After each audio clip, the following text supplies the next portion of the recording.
जब मैं पैदा हुआ था, मैं इतना नाजुक था कि 5 प्रतिष्ठित परिवारों की मुखियाएं मुझे अपना दामाद बनाने के लिए आपस में लड़ पड़ीं। मेरी माँ के पास मानने के अलावा कोई विकल्प नहीं था। मैं अपनी 22वीं सालगिरह पर 5 प्रतिष्ठित परिवारों में से एक दुल्हन चुनूंगा। सबको लगा मैं सिल्विया को चुनूंगा, जिसे मैं पा ना सका, पर मैंने अपनी प्रतिद्वंद्वी लूना को चुना। पिछली जिंदगी में सिल्विया को चुनने पर शादी से पहले उसका विमान क्रैश हो गया और उसकी लाश कभी नहीं मिली। मैंने 20 साल तक पागलों की तरह उसकी तलाश की। फिर एक बरसाती रात मैंने उसे देखा, जिसे मृत समझा था। वह दीवार से लगी लियो को चूम रही थी। एलेना और सेरेना पास ही खड़ी उन्हें देख इंतजार में थीं। उनके अलग होते ही महिलाएं लियो को कोट पहनाकर फल थमा देती हैं। एक बुदबुदाती है, इतना लंबा चूमा कि होंठ सूज गए। लियो, सिल्विया संग विदेश रहो, हम जेवियर को उलझाए रखेंगे, वह तुम्हें नहीं ढूंढ पाएगा। तभी सब साफ हो गया। सिल्विया बहुत पहले ही लियो के लिए गिर चुकी थी। उसने लियो संग भागने को अपनी मौत का नाटक रचा और बाकी तीनों भी लियो की दीवानी हैं। उनकी मुस्कान और इकरार बस एक दिखावा था, ताकि मैं उलझा रहूं और उनके असली प्यार के रास्ते में कभी ना आऊं। सच्चाई जानते ही मैं भागता हूं और कार के सामने आ जाता हूं। वे चारों दूसरी ओर से मुझे मरते देखते हैं। मेरे पास आने वाली इकलौती इंसान लूना है, मेरी पुरानी दुश्मन, जिससे मैंने हमेशा बेरुखी दिखाई। वह मेरी कब्र के सामने खड़ी है, उसकी आंखें लाल हैं। फिर एक आवाज मुझे वापस खींच लाती है, जेवियर, क्या तुम अब भी सुन रहे हो? मैं धीरे धीरे गहरी सांस लेता हूँ। मेरी उंगलियां हल्के से कांपती हैं। माँ, मेरा फैसला है। 22वें जन्मदिन पर मैं लूना को अपनी दुल्हन घोषित करूंगा। कृपया उसे जल्द घर लौटने को कह दें। मैं रुक जाता हूँ। मेरी आवाज धीमी लेकिन दृढ़ है। आप और पापा को खुद जाना चाहिए, वरना शायद वह नहीं आएगी। मेरी माँ मेरी वजह नहीं समझती, लेकिन वह हमेशा मुझे मेरी मर्जी करने देती रही है। वह लंबी सांस लेकर बोली, ठीक है, अगर तुम जिद करते हो तो हम कल स्विट्जरलैंड निकलेंगे। फोन काटकर मैंने चैन की सांस ली। मैं ऊपर जाकर अपनी अलमारी का गुप्त हिस्सा खोलता हूँ। अंदर 4 खूबसूरती से सजे गिफ्ट बॉक्स रखे हैं। सिल्विया का डायमंड नेकलेस, एलेना की लिमिटेड एडिशन घड़ी, सेरेना की नीलामी में खरीदी गई पेंटिंग और एवा का कस्टम परफ्यूम, हर एक कीमती, और मेरी पिछली जिंदगी का हर एक झूठ। मैं उन्हें अपनी बाहों में समेट लेता हूँ। मैं बिना पीछे देखे बाहर निकल जाता हूँ। मैं अभी अभी बगीचे तक पहुंचा ही हूँ कि एक जानी पहचानी आवाज सुनाई देती है। लियो की आंखें लाल हैं, उसकी आवाज भावनाओं से भरी हुई है। सिल्विया, युवा मालिक का 22वां जन्मदिन आने ही वाला है। वह तुम्हें बहुत पसंद करता है। वह जरूर तुम्हें ही चुनेगा। तुम जल्द ही किसी की पत्नी बनने वाली हो। मैं अब तुम्हारे साथ यह सब नहीं कर सकता। युवा मालिक ने मेरी पढ़ाई का खर्च उठाया और उसकी पीठ पीछे मैं तुम्हारे प्यार को खुद के लिए लेता रहा। मैंने उसके साथ बहुत अन्याय किया है। वह सिर झुका लेता है। उसकी आवाज लगभग खो सी जाती है। तुम देश के सबसे शक्तिशाली परिवारों में से एक की वारिस हो। मैं तो बस एक गरीब छात्र हूं, जो सिर्फ इसी परिवार की दया से पढ़ाई कर पाया। हमें भूल जाओ, सब कुछ भूल जाओ। मेरे कदम रुकते हैं। पास ही चारों महिलाएं लियो और सिल्विया को घेरे हुए हैं। सिल्विया लियो की कलाई थामती है। तुम्हें जाने किसने दिया? वो मुझे चुने, तब भी मैं सिर्फ तुमसे प्यार करती हूँ। डरो मत, मैंने सब तय कर लिया है। अगर उसने मुझे चुना तो शादी से पहले मैं प्लेन क्रैश करवा दूंगी। मैं सब छोड़ तुम्हारे साथ भाग जाऊंगी। लियो, एलेना रूमाल देते हुए बोली, एक बार तुम भाग गए तो हम जेवियर को उलझाए रखेंगे। वो तुम्हें नहीं ढूंढ पाएगा। सेरेना हल्की हंसी के साथ जोड़ती है, बस सिल्विया के साथ शांति से जाओ। हमारे रहते तुम्हें डरने की जरूरत नहीं है। एवा की आवाज गर्मजोशी और दुलार से भरी है, लेकिन लियो अपने होंठ काटता है। उसकी आंखें चमक रही हैं। अगर युवा मालिक को पता चला तो वह टूट जाएगा। चारों महिलाएं एक साथ बोल उठती हैं, हम सिर्फ तुम्हारी परवाह करते हैं। वह जिए या मरे, हमें कोई फर्क नहीं पड़ता। मैं पेड़ के पीछे स्थिर खड़ा हूं। ऐसा लगता है जैसे कोई अदृश्य हाथ मेरे दिल को जकड़ कर दबा रहा हो। मैं जीऊं या मरूं, उन्हें फर्क नहीं पड़ता। उन्होंने ये साबित कर दिया था। मैं भावहीन चेहरा लिए तोहफों के साथ आगे बढ़ता हूं। मेरे जूते पत्थरों पर आवाज कर रहे हैं। युवा मालिक, लियो का चेहरा पीला पड़ जाता है। वह मेरी ओर भागता है। आप यहाँ क्या कर रहे हैं? मैं उसकी ओर देखता तक नहीं। कचरा फेंक रहा हूँ। मैं मदद करता हूँ, कहते हुए उसने डिब्बे थाम लिए। शी परिवार ने मेरी यूनिवर्सिटी फीस भरी थी, मुझे कर्ज चुकाना है। जरूरत नहीं, मैंने कहा, औपचारिकता मत करो। बहस के बीच अचानक लियो का संतुलन बिगड़ गया। उसकी उंगलियां मेरी बांह थामती हैं और हम पास के तालाब में गिर जाते हैं। बर्फीला पानी हमें निगल लेता है। मैं तैरना नहीं जानता। मैं बेतहाशा सतह की ओर हाथ पैर मारता हूँ। चारों महिलाएं पानी में कूदती हैं, पर मेरे लिए नहीं। वे लियो तक पहुंचने की होड़ करती हैं और मैं डूबने लगता हूं।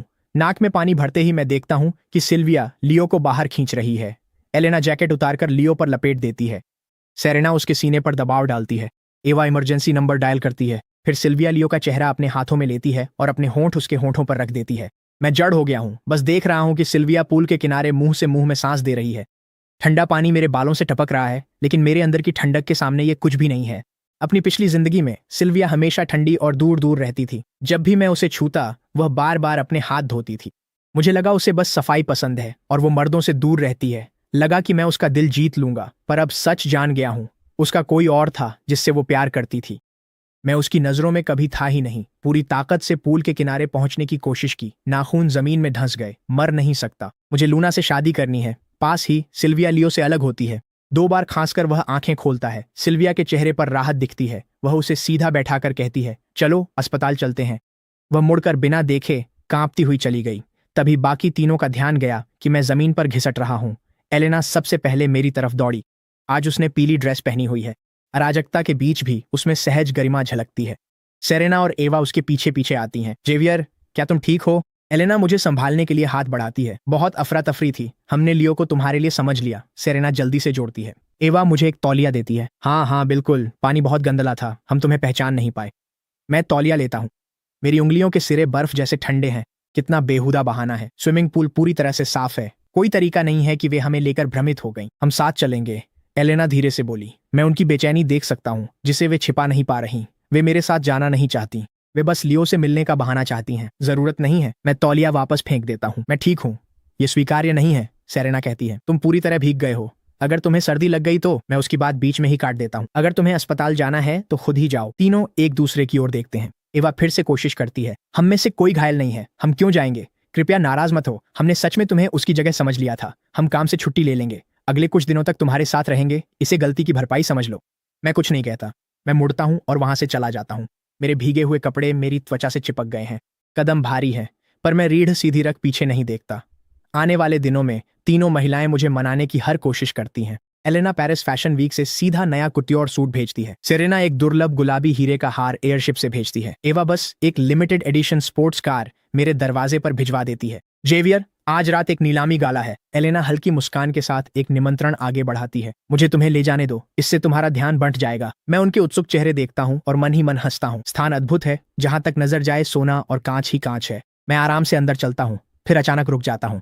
बहुत खास लोगों के सेक्शन में सिल्विया ध्यान से लियो को उसकी सीट तक पहुंचा रही है। उसका सिलवाया हुआ सूट उसे तेज और लंबा दिखाता है। वे बादाम जैसी आंखें, जिन्होंने कभी मुझे मोहित किया था, अब उनमें सिर्फ उसके लिए कोमलता भरी है। सिल्विया मुझे देख लेती है। उसकी भौहें सिकुड़ती हैं और वह मेरी ओर बढ़ती है।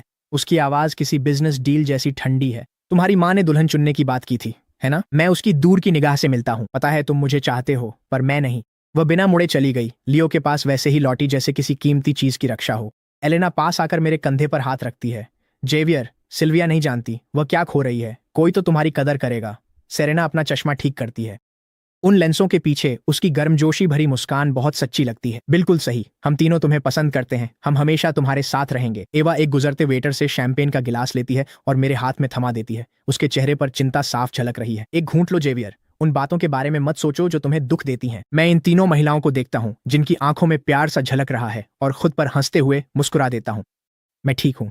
एलेना पास आकर झुकती है। उसकी गर्म सांस मेरे कान को छू जाती है। लेकिन सच बताओ जेवियर, तुमने लूना को सालों पहले देश से बाहर भगा दिया था। अब तुम्हारे पास सिर्फ 4 उम्मीदवार बची हैं। तो हम में से किसे तुम सच में चुनने वाले हो? हम सब जानने के लिए बेताब हैं। मैं कहने ही वाला था कि मुझे इनमें से कोई नहीं चाहिए, लेकिन मेरे मुंह से निकलता है, तुम्हें बहुत जल्द पता चल जाएगा। कमरे में बेचैनी सी फैल जाती है। मैं बस अपने होठों को हल्का सा मोड़ लेता हूँ। पिछले जन्म में मैंने पूरे 20 साल तक दुख झेला था। कुछ दिनों की यह बेचैनी उस सबके सामने कुछ भी नहीं है। जैसे ही नीलामी गाला शुरू होता है, तीनों महिलाएं बार बार पूछती हैं कि मेरी नजर किस पर है। मैं हर बार सिर हिला देता हूँ। इसी बीच सिल्विया हर उस चीज पर बोली लगाती है जिस पर लियो की नजर पड़ती है। एक हीरे का हार, एक प्राचीन पॉकेट वॉच, एक जेड की कंगन। मैं सब कुछ एक नजर में देख लेता हूँ। अब ये सब मुझे वैसे नहीं छूता जैसे पहले छूता था। मेरा दिल पूरी तरह शांत है। मैं सामने एक तक देखता रहता हूँ, चेहरा भावहीन, जब तक शाम की आखिरी वस्तु की घोषणा नहीं हो जाती। जैसे ही नीलामी करता लाल कपड़ा हटाता है, मेरी पुतलियां सिकुड़ जाती हैं। ये मेरे दिवंगत गुरु की अंतिम कृति है। वसंत में धुंधले पर्वत, कैनवास पर ब्रश की हर चाल तुरंत मुझे उनके अंतिम दिनों में उनके कमजोर हाथों की छवि याद दिला देती है। मेरी यादों में वह हमेशा स्नेहपूर्वक मेरे सिर पर हाथ फेरते थे और कहते थे, यह पेंटिंग मेरे पूरे जीवन की मेहनत का नतीजा है। अब वह चला गया है। उनकी पत्नी हर दिन रोती रहती है। अगर मैं ये पेंटिंग जीत जाता हूं तो शायद इससे उसे कुछ सुकून मिलेगा। 5 लाख। मैं बिना किसी झिझक के अपना चप्पू उठाता हूं। लियो अचानक सिल्विया की आस्तीन खींचता है। यह पेंटिंग बहुत सुंदर है। सिल्विया ने तुरंत अपना चप्पू उठा लिया। 100 लाख। मैंने अपने दांत भींच लिए। अब 20 करोड़। कीमत लगातार बढ़ती जा रही है। पूरा हॉल एकदम शांत हो गया है। मेरी नजर के कोने से मैं देखता हूं कि एलेना, सेरेना और एवा चुपचाप अपने चप्पू नीचे कर देती हैं, क्योंकि लियो उसे बड़ी चाहत से देख रहा है। कितना विडंबनापूर्ण है। 10 मिनट भी नहीं हुए, उन्होंने कसम खाई थी कि वे मुझे जो भी चाहिए खरीद कर देंगी। मेरे नाखून मेरी हथेली में धंस जाते हैं। मैं फिर से अपना चप्पू उठाता हूँ। 50 करोड़, 80 करोड़, 100 करोड़। आखिरकार सिल्विया जीत जाती है। पैसे देते वक्त उसने मेरी तरफ देखा तक नहीं, मैं सन्न खड़ा रहा। एलेना ने कहा, जेवियर परेशान मत हो, अगर तुम्हें यह पेंटिंग पसंद है तो मैं बैकस्टेज वैसी ही दूसरी ढूंढ कर लाती हूँ। सेरेना बोली, मैं भी चलूंगी। एवा जोड़ती है। मैं गहरी सांस लेता हूँ। मैं अपने सीने में उठती कड़वाहट की लहर को जबरदस्ती दबाता हूँ और सीधे लियो की ओर बढ़ता हूँ, जो सबके बीच एक राजा की तरह खड़ा है। पेंटिंग की कीमत बताओ। मेरी आवाज खौफनाक रूप से शांत है। लियो हल्की सी हंसी छोड़ता है। उसकी आंखों में संतुष्टि की एक झलक उभरती है। तो महान यंग मास्टर को भी कभी कभी भीख मांगनी पड़ती है। वह सिर झुकाकर मासूमियत जताते हुए पलकें झपकाता है। लेकिन पैसा ही सब कुछ नहीं। मुझे ये पेंटिंग नहीं बेचनी, पर अगर तुम्हें चाहिए तो घुटनों पर बैठकर भीख मांगो और मैं दे दूंगा। मेरी सांसें थम जाती हैं। यह चेहरा जो औरतों के सामने इतना नाजुक और असहाय दिखता है, मेरे सामने आते ही घमंडी और घिनौना हो जाता है। इसी वजह से मैं कभी लियो को बर्दाश्त नहीं कर पाया, न इस जीवन में और न ही पिछले जीवन में। मैं अब भी नहीं समझ पाता कि लोग उसमें ऐसा क्या देखते हैं। मैं अपनी मुट्ठी भींच लेता हूँ। मैंने कहा था कि पैसे की बात नहीं है, लेकिन मैं बस तुम्हें घुटनों पर देखना चाहता हूँ। लियो की मुस्कान चमक रही है। मेरी नजर उस पेंटिंग पर है जो उसने लापरवाही से पकड़ी है। ये मेरे गुरु की आखिरी कृति है, जिसके लिए उनकी पत्नी तरसती है। उसके आंसुओं से भीगा चेहरा याद आते ही मेरे दिल पर एक अदृश्य हाथ कस जाता है। ठीक है, मैं घुटनों पर बैठ जाऊंगा। मैं धीरे धीरे सबके सामने एक घुटने पर बैठ जाता हूँ। ठंडी संगमरमर की सतह मेरी पतलून के पतले कपड़े से होकर चुभती है, लेकिन मेरे भीतर की ठंडक के सामने ये कुछ भी नहीं। जब मैं उठता हूँ, मेरी आवाज खतरनाक रूप से संयमित होती है। अब क्या तुम मुझे यह दोगे? लियो अचानक मुस्कुरा देता है। उस मुस्कान में कुछ सिहरन भरा हुआ है। वह मेरे सामने फ्रेम के दोनों सिरों को पकड़ता है और कैनवास को फाड़ देता है। फटे हुए कपड़े की आवाज शांत हॉल में तलवार की तरह गूंज उठती है। मुझे अचानक गुस्सा आ गया। मैंने उसे थप्पड़ जड़ दिया। तभी सिल्विया की आवाज गरजती है, ये क्या कर रहे हो? लियो चेहरा छिपाकर रोने लगा। मालिक को दोष न दे, मेरी गलती है कि मैं यहाँ आई। उसकी उंगलियां सिल्विया की जैकेट जकड़ लेती हैं और सही मौके पर उसकी आवाज लड़खड़ा जाती है। छोटे मालिक आपको पसंद करते हैं। आपको मेरे लिए ये सब चीजें खरीदते देखकर जाहिर है उन्हें गुस्सा आता है। अचानक लियो ने सिल्विया को धक्का देकर पीछे हटा। तो मुझे पूरी तरह गायब होने दो। वह तेजी से मुड़कर खुद को बड़ी खिड़की की ओर उछाल देता है। सिंह! सिल्विया की चीख पूरे हॉल में गूंजती है, लेकिन तब तक बहुत देर हो चुकी होती है। कांच के टूटने की आवाज और टकराने की भारी धमक मेरे कानों में गूंज उठती है। मैं खिड़की की ओर दौड़ता हूँ। लियो नीचे खून के तालाब में पड़ा है, टूटी तितली की तरह निश्चल, लेकिन उसके होठों के कोने मुस्कान में मुड़ गए हैं। ऐसी मुस्कान जैसे उसे वही मिला हो जो वह चाहता था। सिल्विया पूरी तरह से अपना आपा खो बैठती है। उसकी आंखें लाल हैं जब वह लियो को खून से बाहर निकालती है। उसकी आवाज पूरी तरह से टूट चुकी है। कोई है, इसे अस्पताल ले जाओ। वह मुझे ऐसे घूरती है जैसे मुझे फाड़कर रख देना चाहती हो। जेवियर सी, तुम्हें प्रार्थना करनी चाहिए कि लियो ठीक हो जाए। अगर उसे कुछ भी हुआ तो मैं तुम्हें इसकी कीमत अपनी जान से चुकवाऊंगी। अस्पताल के गलियारे की कठोर सफेद रोशनी में समय जैसे थम सा जाता है। एक डॉक्टर घबराकर बोला, मरीज का खून बह रहा है, तुरंत ट्रांसफ्यूजन चाहिए। पर उसका RH नल ब्लड ग्रुप खत्म है। सिल्विया घूमी, उसकी नजरें चाकू जैसी तेज थीं और बॉडीगार्ड्स ने उसे पकड़ा था। तुम्हारा भी ब्लड ग्रुप RH नल है। अस्पताल के बिस्तर पर लियो धीरे धीरे अपनी आंखें खोलता है। मालिक को एनीमिया है, उन्हें खून मत देने दीजिए। क्या ये इसका समय है? तुम अब भी उसकी चिंता कर रहे हो? लियो, तुम इतने दयालु क्यों हो? सिल्विया ने उसका हाथ थाम लिया। उसकी आवाज बेहद नरम हो गई, लेकिन मेरी ओर मुड़ते ही उसकी आंखें बर्फ सी ठंडी हो गईं। इसे पकड़ लो। मुझे जोर से ऑपरेटिंग टेबल पर धकेल दिया जाता है। ठंडी धातु मेरी पीठ से चिपक जाती है। मैं पूरी ताकत से संघर्ष करता हूँ। टांगें बगल में रखी उपकरण रैक को गिरा देती हैं। उपकरण गिरकर टूट जाते हैं। इसे कसकर पकड़ो, सिल्विया चिल्लाई। 3 या 4 बॉडीगार्ड्स मेरे हाथ पैर जकड़ लेते हैं। मेरे बाल बिखर गए हैं। हाथापाई में मेरा सूट फट गया। गला बैठने तक मैं सिल्विया का नाम चिल्लाता रहा। इसमें एक अनजानी बेबसी थी। तुम्हें इसका पछतावा होगा, पछताओगे तुम। सिल्विया की मुस्कान ठंडी है। वह खुद सुई को मेरी नस में चुभोती है। रक्त नली में लगातार बेरोकटोक बहता है। मेरी चेतना धुंधली होने लगती है। एक बेहोशी में मैं अपनी पिछली जिंदगी की उस बरसाती रात में लौट जाता हूँ। चमकती हेडलाइट्स, ब्रेक की चीख और सड़क के उस पार से सिल्विया और दूसरों की ठंडी बेरुखी निगाहें। सिर्फ लूना, मेरी आजीवन प्रतिद्वंद्वी, वह लड़की जिससे मैं बचपन से नफरत करती थी, बारिश में लड़खड़ाती हुई मेरी ओर आती है। वह मेरे टूटे खून से सने शरीर को कांपती बाहों में थाम लेती है। ऑपरेशन टेबल पर मेरे आंसू खून में घुलकर फीके दुखद फूलों की तरह खिल उठते हैं। लूना, तुम कब वापस आओगी? मुझे तुम्हारी बहुत याद आती है। मेरी आवाज धीरे धीरे इतनी धीमी हो जाती है कि ठंडी हवा में खो जाती है। जब मैं अपनी आंखें खोलता हूँ तो तेज रोशनी मुझे स्वाभाविक रूप से अपना हाथ उठाकर अपना चेहरा ढकने पर मजबूर कर देती है। मेरे हाथ पर सुइयों के निशानों का गुच्छा चुपचाप याद दिलाता है कि उन्होंने मेरे साथ क्या किया था। जेवियर, तुम आखिरकार जाग गए। एलेना सबसे पहले मेरे बिस्तर के पास दौड़कर आती है। वो आंखें जो हमेशा गर्मजोशी और चाहत से भरी रहती थीं, अब चिंता से छलक रही हैं। वह मेरा चेहरा छूने के लिए हाथ बढ़ाती है। मैं स्वाभाविक रूप से मुंह फेर लेता हूँ। माफ करना, हमें देर हो गई, सेरेना नरमी से बोली। सिल्विया ने हद पार कर दी। वह तुम्हें खून देने पर मजबूर कैसे कर सकती थी? एवा ने मुझे गर्म पानी दिया। थोड़ा आराम करो, हम अभी सिल्विया से बात करने जा रहे हैं। मैं उनकी भद्दी अदाकारी देखता हूँ। मेरा गला सूख रहा है। मैं इस दृश्य को बहुत अच्छी तरह जानता हूँ। अपनी पिछली जिंदगी में जब भी सिल्विया मुझे नजरअंदाज करती थी, ये तीनों बिना चूके आ जाते थे। वे मीठी बातों से उस खालीपन को भरते और फिर कोई बहाना बनाकर चले जाते और लियो के पास होते। कोई जरूरत नहीं, मैं कहता हूँ। मेरी आवाज फटी हुई है। मैं अकेला रहना चाहता हूँ। तीनों एक दूसरे की ओर देखते हैं। एलेना सबसे पहले उठती है। तो अभी आराम करो, हम अभी आते हैं। वे जल्दी जल्दी वहां से चले जाते हैं। दरवाजा पूरी तरह से बंद भी नहीं होता। मैं दरार से ताकता हूँ और गलियारे में उनकी आवाजें सुनता हूँ। लियो जाग गया? सिल्विया उसके पास है, किसी को अंदर नहीं जाने दे रही। चलो उसकी पसंद की मिठाई लाते हैं। दरवाजा बंद होते ही मैं हंस पड़ता हूँ और आंखें भर आती हैं। मैं इतना थक गया हूँ कि उनका झूठ पकड़ने की हिम्मत भी नहीं बची। आने वाले दिनों में मैं वार्ड में अकेला लेटा रहता हूँ। हर बार जब नर्स मेरी पट्टियां बदलने आती है, वो मुझे ऐसे देखती है जैसे कुछ कहना चाहती हो, फिर बस आह भरती है। तुम्हारे दोस्त आज फिर नहीं आए? मैं सिर हिला देता हूँ। मेरी नजर बेड साइड टेबल पर रखी लिली के गुच्छे पर चली जाती है, जो अब मुरझा रही हैं। एलेना ने इन्हें 3 दिन पहले भेजा था। पंखुड़ियां पीली पड़कर अंदर मुड़ रही हैं। ये ठीक वैसी हैं जैसे उन महिलाओं के चेहरे की चिंता जो वे दिखाती हैं। मेरा फोन बजता है। सेरेना का एक संदेश है। जेवियर, कंपनी में जरूरी काम है, हमें विदेश जाना होगा। हमने तुम्हारे लिए बेहतरीन केयर गिवर रखा है। फिर एवा का संदेश, तुम्हारे लिए तोहफा लाएंगे। एलेना का मैसेज आया, आराम करो, वापसी पर तुम्हारे पसंदीदा फ्रेंच रेस्टोरेंट चलेंगे। मैंने फोन फेंक दिया। उनके आने से फर्क नहीं पड़ता, पर ये अनाड़ी और लापरवाह केयर गिवर बर्दाश्त नहीं होते। उबलता हुआ पानी मेरे हाथ पर गिर जाता है। आईवी ट्यूब में खून वापस आ जाता है और किसी को पता भी नहीं चलता। ड्रेसिंग बदलते समय गॉज खींचने से मैं तड़प उठता हूँ। घाव भरने के बजाय मुझे नए जलन और नीले निशान मिल रहे हैं। मैं डिस्चार्ज ले रहा हूँ। आखिरकार मैं थक गया। विरोध के बावजूद मैंने खुद डिस्चार्ज पेपर्स साइन किए। तभी एलेना, सेरेना और एवा काम निपटाकर मुझे लेने आ गईं। वीआईपी वार्ड से गुजरते वक्त आधे खुले दरवाजे से एक धीमी बातचीत सुनाई दी। एक घूंट और, सिल्विया प्यार से बोली। डॉक्टर के अनुसार तुम्हें पोषण चाहिए। मैं ठिठक गया। दरार से मैं देखता हूँ सिल्विया लियो को सूप पिला रही है। उसकी उंगलियां इतनी कोमलता से चल रही हैं जैसे कोई नाजुक चीज हो। एक नर्स फुसफुसाती है, वह कई दिनों से यहीं है, मीटिंग्स तक छोड़ दी, यही समर्पण है। अनजाने में मेरी उंगलियां मेरी जैकेट के किनारे को कसकर पकड़ लेती हैं। एलेना तुरंत आगे बढ़ती है। उसका खूबसूरत चेहरा सहानुभूति से भर जाता है। उदास मत हो, सिल्विया को नहीं पता कि उसके पास क्या है, लेकिन हमें तुम पसंद हो। जन्मदिन की दावत में हम तीनों में से किसी को चुन लो। एवा पास झुकती है। हम अच्छा बर्ताव करेंगे, वादा है।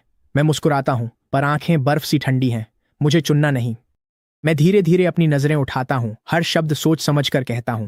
तुम में से कोई नहीं, एक भी नहीं। तीनों एक दूसरे की ओर देखते हैं। उनके होंठों पर एक जैसी लाड प्यार भरी मुस्कान तैर जाती है। उन्हें साफ लगता है कि यह बस एक लड़का है जो थोड़ा सा गुस्सा दिखा रहा है। अचानक एवा आगे की ओर झुक जाती है। कैसा रहेगा जेवियर? आज मौसम कितना अच्छा है, क्यों ना हम रॉयल इक्वेस्ट्रियन क्लब चलें? तुम्हारा मन भी हल्का हो जाएगा। मैं बिना किसी भावना के अपना सिर हिलाता हूँ। मैं नहीं जाना चाहता।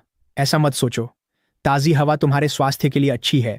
एलेना मेरा हाथ पकड़कर मुझे कार की ओर ले जाती है। चलो भी। रॉयल इक्वेस्ट्रियन क्लब हरा भरा और सुंदर है। हवा अपने साथ ताजी घास की खुशबू लेकर आती है, लेकिन मुझे बस हड्डियों तक जमने वाली ठंड महसूस होती है। जेवियर, जाओ एक घोड़ा चुनो और सवारी करो। सेरेना ने मुझे एक हेलमेट देते हुए कहा। हम कुछ रिफ्रेशमेंट्स लेने जा रहे हैं, तैयार हो? मैं इसे बिना सोचे ले लेता हूँ और एक शांत घोड़ी चुनता हूँ। इस वक्त मैं बस इन घुटन भरे लोगों से दूर जाना चाहता हूँ। घोड़ा दुल की चाल चलने लगता है। हवा मुझे छूकर गुजरती है और एक पल के लिए मैं लगभग सब कुछ भूल जाता हूँ। लेकिन जैसे ही मैं अपनी सतर्कता छोड़ता हूँ, दूर कहीं हलचल मच जाती है। सैकड़ों घोड़े न जाने कहां से निकलकर सीधे मेरी ओर दौड़ते हुए आ रहे हैं। मैं घबराकर अपने घोड़े को घुमा देता हूँ, लेकिन अब बहुत देर हो चुकी है। मैं अपनी पूरी ताकत से लगाम खींचता हूँ। डरी हुई घोड़ी मेरी बात नहीं मानती।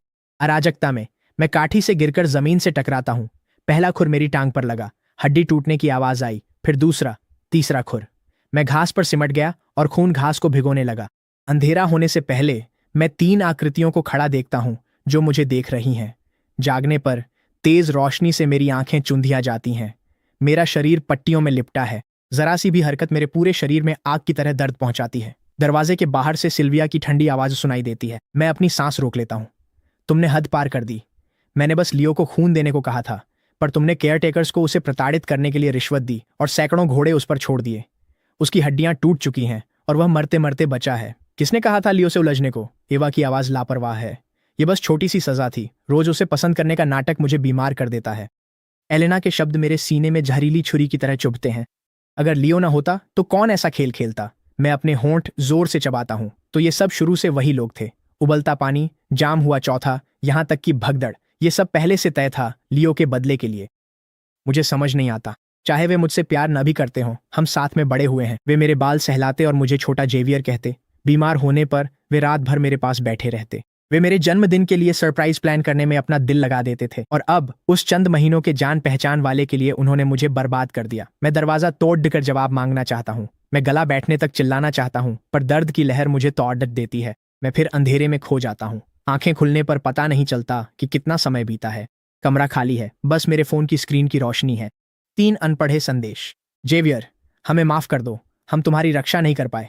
अपनी गलती सुधारने के लिए हम विदेश आए हैं। जल्दी ठीक हो जाओ, जो भी चाहिए हमें बताना, हम ले आएंगे। फोन रख दिया। कुछ महसूस नहीं होता, अब दुखी होने की भी हिम्मत नहीं है। मैं उन्हें देखना नहीं चाहता, मैं उनकी खोखली चिंता का एक और शब्द भी नहीं सुनना चाहता। मैं बस यहाँ अकेले लेटकर ठीक होना चाहता हूँ। लेकिन उसी दिन दरवाजा धकेल कर खोला जाता है। लियो जूतों की आवाज के साथ अंदर आता है। मुझसे उलट वह बिल्कुल स्वस्थ है, जबकि मैं पट्टियों में लिपटा हूँ। सुना है तुम बुरी तरह घायल हो। उसकी आवाज में साफ क्रूरता है। सिल्विया हर दिन मेरे साथ रही, मुझे हाथों से खिलाती और सुलाती है। वह मासूमियत का नाटक करते हुए सिर झुकाता है। और यहाँ तुम हो, कोई तुम्हें देखने नहीं आया। कितना दुखद है। मैं उसे देख भी नहीं सकता। क्या तुम्हें मेरी किसी मदद की जरूरत है? लियो अचानक मेरी टूटी टांग दबाता है। दर्द में मैंने उसे धक्का दे दिया। वह लड़खड़ा कर गिर गया। तुम्हारी हिम्मत कैसे हुई? वह उठकर खड़ा हो जाता है। वह अपने कपड़े झाड़ता है। सिल्विया मुझे अनमोल मानती है। वह मुझे संभाल कर रखती है जैसे मैं खो जाऊंगा। और तुम्हारी हिम्मत कैसे हुई मुझसे ऐसे बर्ताव की? बस देखना। वह गुस्से से मुझे देख दरवाजा पटक कर चला गया। मेरा दिल बैठ गया और घबराहट होने लगी। जैसा कि मुझे डर था, 10 मिनट भी नहीं बीते कि सिल्विया आ गई। उसकी आंखें लाल हैं, उसके हाथ मेरी गर्दन के चारों ओर कस जाते हैं। लियो सिर्फ अपने दिल की भलाई से तुम्हें देखने आया था, और तुमने उस पर गुंडे छोड़ दिए। मेरी पुतलियां सिकुड़ जाती हैं। मैंने नहीं किया। मुकरो मत। अगर मैं न पहुंचती तो तुम्हारी वजह से उसे फिर चोट लगती। मुझे पता है तुम मुझे पसंद करती हो, पर मैंने बार बार कहा है मुझे तुम पसंद नहीं। अगर लियो को नुकसान पहुंचाया तो मैं तुमसे नफरत करने लगूंगा। मैं जोर से खांसता हूं और आंसू आंखों में भर आते हैं। मैंने सच में कुछ नहीं किया। सिल्विया अचानक मुस्कुरा देती है। उसकी ठंडी मुस्कान से सिहरन होने लगी। ठीक है, नहीं माने तो आगे के लिए मुझे दोष मत देना। वह ताली बजाती है। 5 बड़े आदमी अंदर आते हैं। मेरी पुतलियां सिकुड़ जाती हैं। सिल्विया, तुम क्या कर रही हो? सिल्विया मुझे बिना किसी गर्मजोशी के देखती है। तुमने लियो को चोट पहुंचाई। मैं बिस्तर से उठने की कोशिश करता हूं, पर टूटी हड्डियां हिलने नहीं देती। पागल हो? इससे हमारे परिवारों की साझेदारी टूटेगी। लियो के लिए सी परिवार से दुश्मनी भी मंजूर है।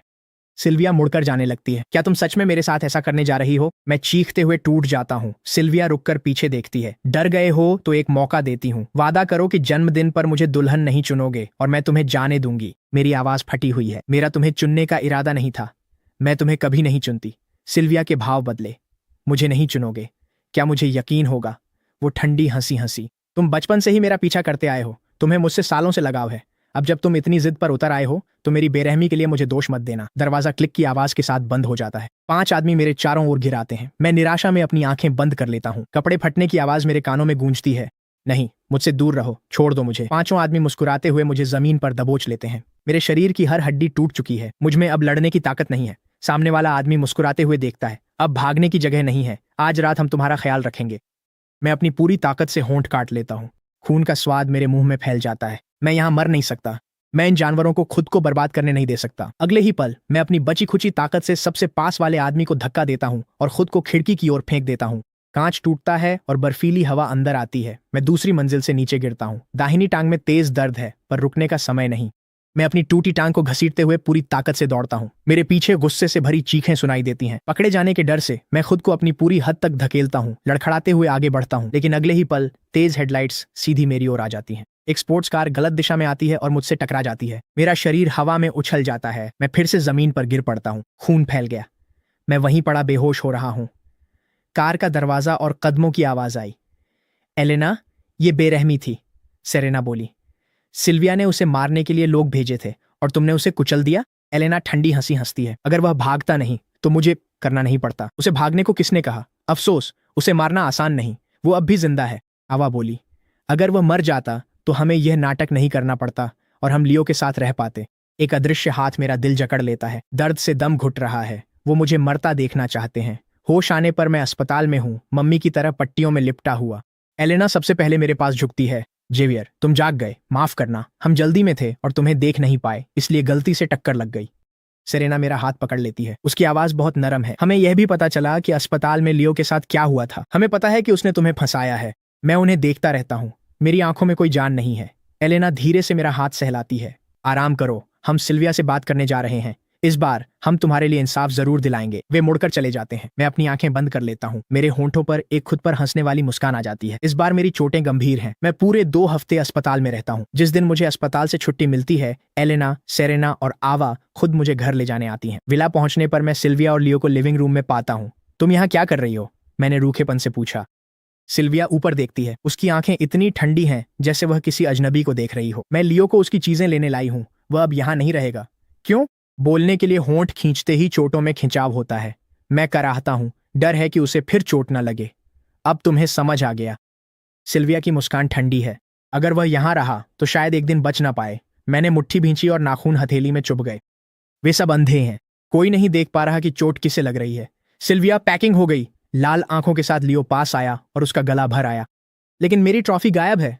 कौन सी ट्रॉफी? सिल्विया भौहें सिकोड़ती है। पियानो प्रतियोगिता में जीती हुई। लियो होंठ काटते हुए बोला। उसकी आंखें भर आईं। ये मेरी इकलौती ट्रॉफी है। सिल्विया ठंडी नजरों से सीधे मुझे देखती है। वापस करो। मैं तिरस्कार से हंसता हूं। मैंने नहीं ली। लियो घायल नजरों से मेरी ओर मुड़ता है। युवराज के पास सब कुछ है। उसे मेरी ट्रॉफी नहीं चाहिए। आप बस उसे वापस क्यों नहीं कर देते? एलेना अनजान बनने का नाटक करती है। जेवियर ने कहा, उसने नहीं ली तो नहीं ली। बार बार क्यों पूछना? सेरेना और एवा भी बोल उठी। बिल्कुल सही, ये तो बस एक ट्रॉफी है। सिल्विया ठंडी हंसी छोड़ती है। वह अपना फोन निकालती है। यहां आओ। कुछ ही सेकंड में दर्जन भर बॉडीगार्ड्स विला में घुस आते हैं। इसे छानो। ट्रॉफी मिलने तक मत रुकना। सिल्विया, तुम हद कर रही हो। एलेना उन्हें रोकने की कोशिश करती है। सिल्विया आंखें सिकोड़ लेती है। उसकी तरफदारी? तो मुझसे रेस करो। जीती तो दखल मत देना, हारी तो लियो को लेकर चली जाऊंगी। तीनों एक दूसरे की ओर देखते हैं और आखिरकार सिर हिला देते हैं। मैं एक तरफ खड़ा होकर यह तमाशा देखता हूं।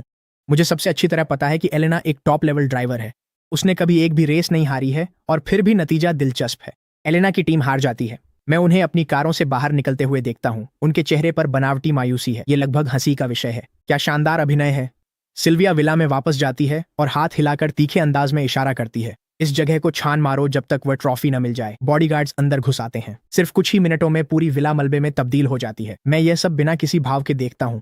हर टूटी हुई चीज मेरी टूटी हुई गरिमा जैसी लगती है, जिसे दोबारा जोड़ना नामुमकिन है। मिल गया! ऊपर से बॉडीगार्ड चिल्लाया। वह सोने की ट्रॉफी लेकर नीचे आया। सिल्विया उसे लेकर संतुष्ट होकर लियो को बाहर ले गई। दरवाजे पर लियो मेरी ओर पलट कर देखता है। उसके होंठों पर शुद्ध विजय की मुस्कान तैर जाती है। एलेना मेरी ओर बढ़ती है। उसकी आवाज नरम है। जेवियर, परेशान मत हो। किसी दिन तुम्हारे लिए बिल्कुल वैसी ही विला फिर से बनवा देंगे। बिल्कुल सही। जो कुछ भी उन्होंने तोड़ा है, हम सब कुछ नया बना देंगे। सेरेना और एवा भी इसमें शामिल हो जाती हैं। मैं उनकी ओर देखता हूं और अचानक हंस पड़ता हूं। उस हंसी में कुछ ऐसा है जिसे नाम देना नामुमकिन है। क्या इस तरह दिखावा करते करते थकावट नहीं होती? तीनों ठिठक जाते हैं। क्या?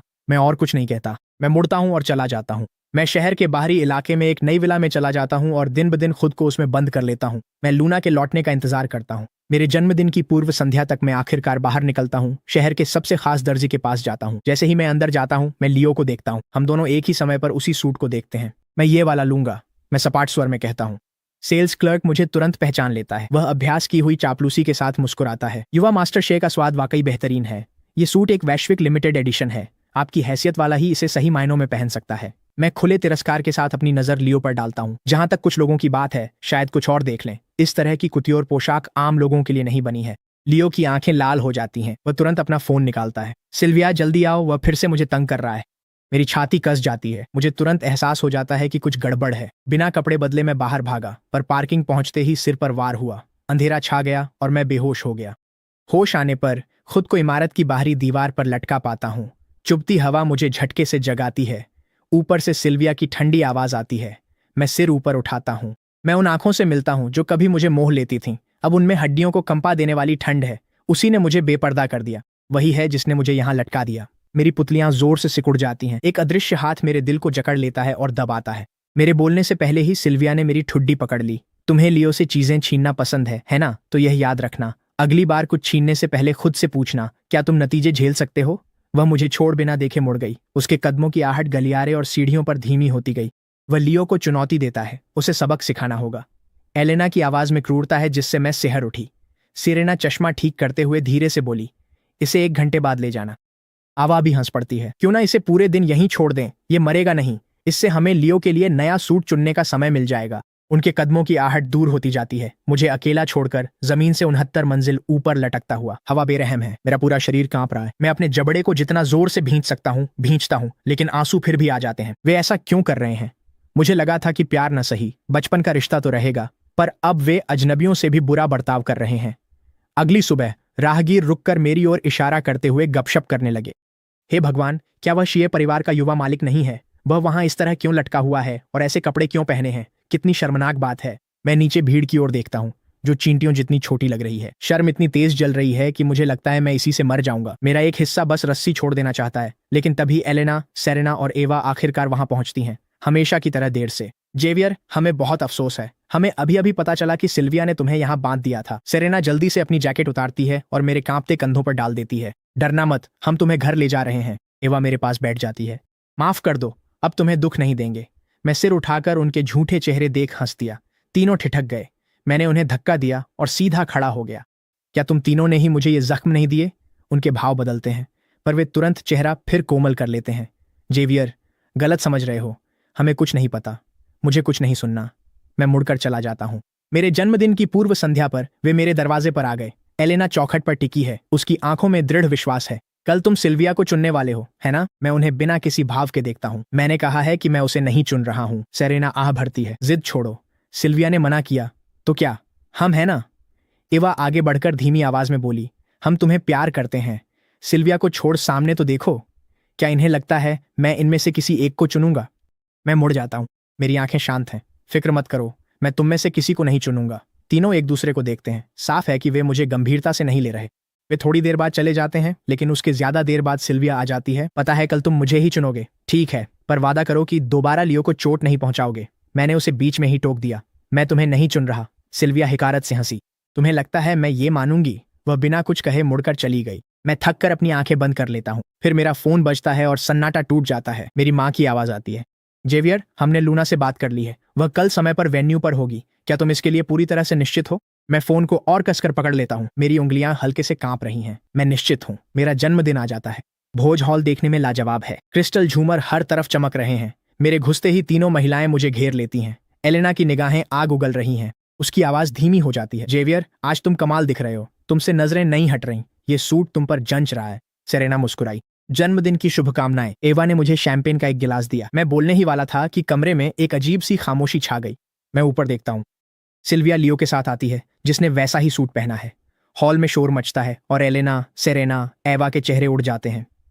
जेवियर, काम है, बाद में मिलते हैं। वे सब बिखर जाती हैं। मैं वहीं खड़ा रह जाता हूँ। दिल बैठने लगा। सिल्विया मेरी ओर आती है। उसकी आवाज बर्फ सी चुभती है। जेवियर शिये, या तो तुम अभी जाकर कपड़े बदलो या मैं खुद तुम्हारे ऊपर से ये सूट उतार दूंगी। मैं अपनी मुट्ठी भींच लेता हूँ और 1 इंच भी नहीं हिलता। सिल्विया उब जाती है।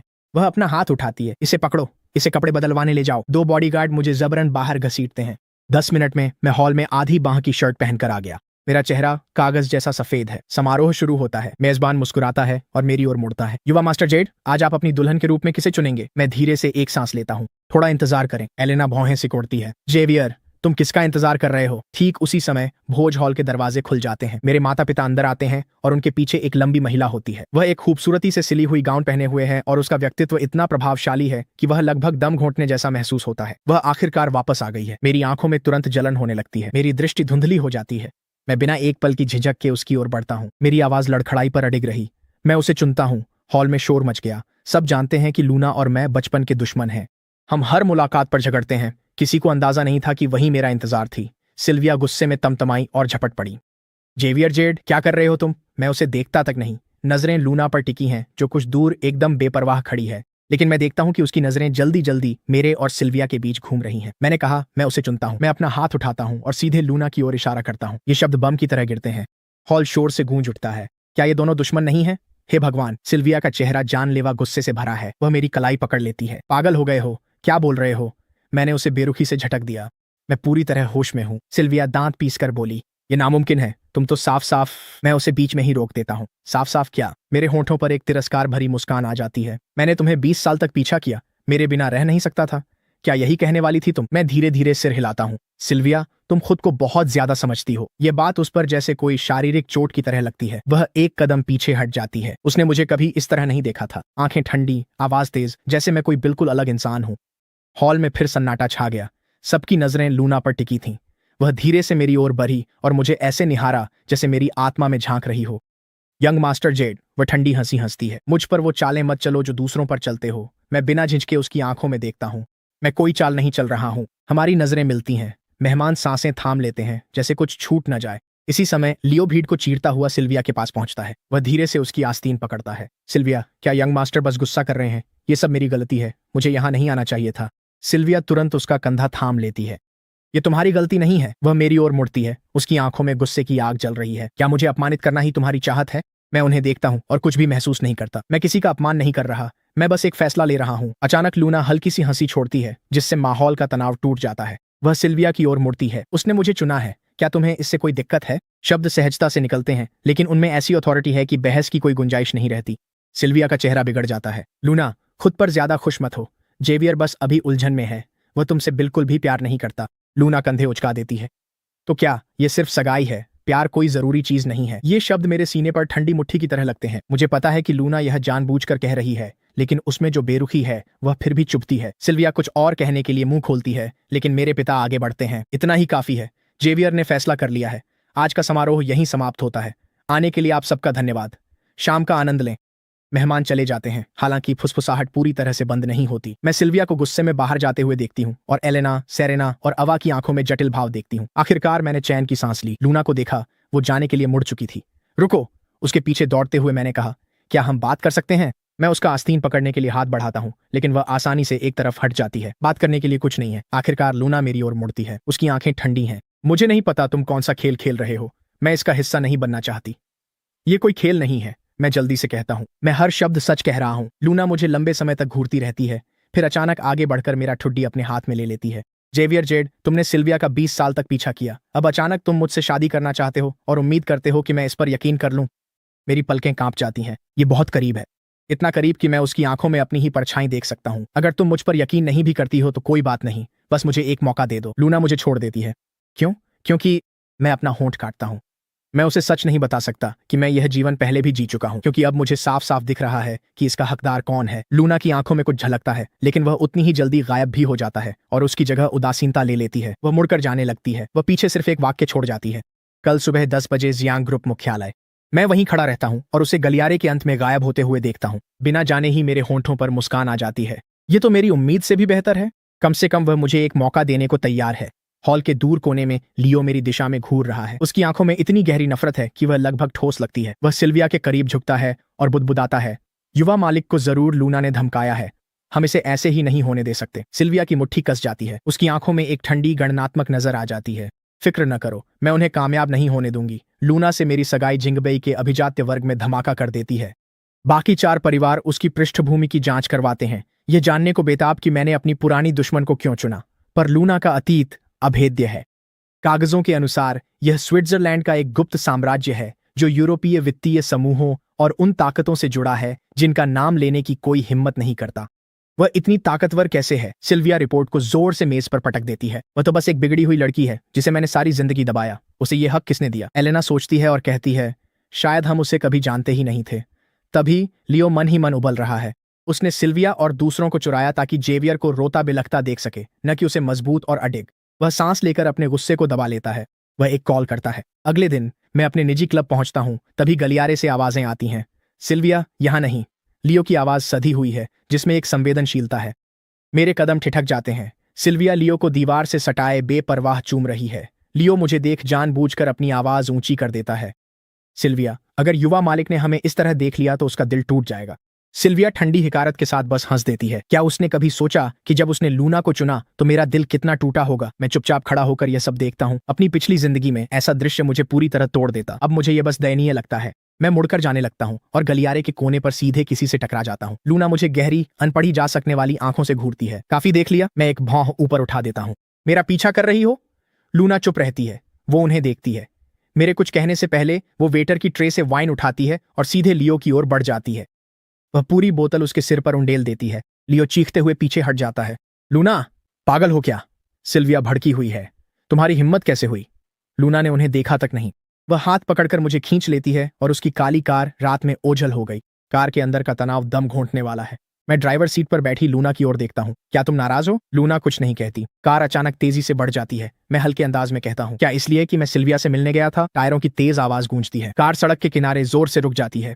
लूना मेरी ओर मुड़कर देखती है। उसकी आंखों में ऐसा अंधेरा है कि मेरी रीढ़ में सिहरन दौड़ जाती है। मैं तुमसे एक बार और पूछ रही हूँ, तुम मुझसे शादी क्यों कर रहे हो? अगर ये सिल्विया को जलाने के लिए है तो बधाई हो, तुम्हारा मकसद पूरा हो गया। लेकिन मुझे अपनी चाल का मोहरा मत बनाना। मैं चुपचाप उसकी आंखों में देखता हूँ, फिर हाथ बढ़ाकर धीरे से उसका चेहरा छूता हूँ। लूना पूरी तरह से स्थिर हो जाती है। उसकी तीखी कठोरता एक पल में नरम पड़ जाती है। मैं मुस्कुराता हूँ और अपनी उंगलियों से धीरे धीरे उसकी भौहों के पास स्पर्श करता हूँ। लूना, क्या तुम जल रही हो? मेरे मुंह से ये शब्द निकले ही थे कि लूना मेरी कलाई पकड़ लेती है। मुझे उकसाओ मत। उसकी सांसें बिल्कुल पास हैं, जिनमें रेड वाइन और किसी खतरनाक चीज की खुशबू घुली है।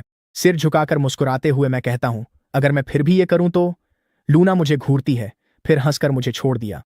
तुम चाहते क्या हो? तुम्हें तो ये भी नहीं पता कि तुम्हें बुखार है। उसका अंगूठा मेरे माथे पर फिरता है और उसे तपता हुआ पाता है। तभी मुझे चक्कर सा महसूस होना शुरू होता है। मेरे सामने लूना की छवि दो धुंधली आकृतियों में बदल जाती है। मैं अनजाने में उसकी आस्तीन पकड़ने की कोशिश करता हूँ, लेकिन वह पहले ही मेरी कलाई पकड़ लेती है। हिलना बंद करो। गाड़ी फिर से चल पड़ती है। वह सबसे नजदीकी प्राइवेट अस्पताल की ओर गाड़ी चलाती है। मैं अपनी सीट पर पीछे की ओर झुक जाता हूँ। होश धीरे धीरे डूबने लगता है। धुंधलके के बीच मैं बस हल्की सी लूना की आवाज सुन पाता हूँ, जो फोन पर बुखार की दवा और आईवी ड्रिप का इंतजाम कर रही है। खिड़की के बाहर की नियॉन लाइटें रंगीन धाराओं में बदल जाती हैं। मुझे पिछले जीवन की वह बरसाती रात याद आई, जब मेरा शरीर ठंडा था, मैं खून से लथपथ था और लूना कांपती आवाज में मुझे पुकार रही थी। तभी एक आवाज ने मुझे वर्तमान में खींचा। गाड़ी पार्क कर लूना मुझे हैरानी से देखने लगी। चल पाओगे? कहना चाहा कि ठीक हूं, पर हिलते ही आंखों के आगे अंधेरा छा गया। अगले ही पल कोई मुझे संभाल लेता है। लूना से आती हल्की चीड़ की गंध मुझे पूरी तरह घेर लेती है। वह धीरे से बड़बड़ाती है, कितनी झंझट है, और फिर मुझे अपने करीब खींच लेती है। बहुत महत्वपूर्ण व्यक्ति वार्ड में। डॉक्टर अपने चश्मे को ऊपर सरकाता है।